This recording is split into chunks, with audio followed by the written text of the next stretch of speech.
bienvenue dans Vérité Révélée. Aujourd'hui, nous allons parler d'un sujet qui peut porter à confusion, à savoir les cornichons. Les cornichons ont été découverts par Howard Philip Cornichon en 1814. Les cornichons, ou cornichons, comme vous préférez, sont des fruits que vous connaissez très certainement qui poussent sous certains arbres en particulier.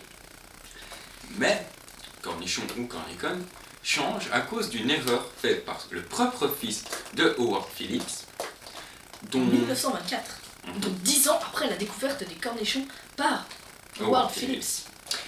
Celui-ci se trompa, son fils, dans l'imprimerie du mot cornichon, rajoutant un H qui devient donc le mot célèbre cornichon. Qu'on connaît tous.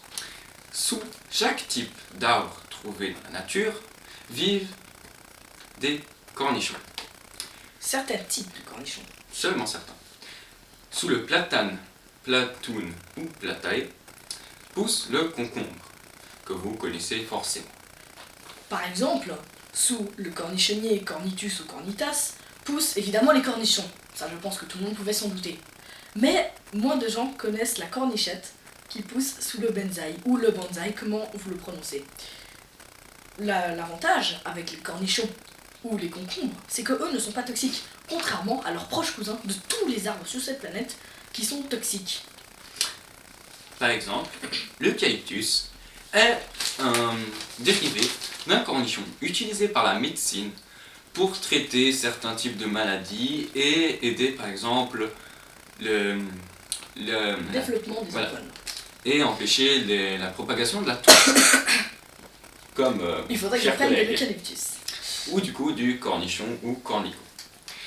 Aussi, le ricola est un dérivé de l'eucalyptus qui donc lui-même est un dérivé du cornichon ou cornichon.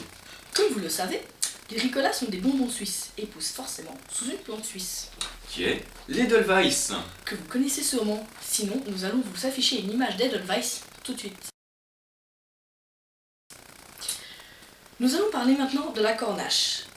Elle pousse sous le pommier, et c'est un exemple de cornichon toxique, mais qui est extrêmement toxique.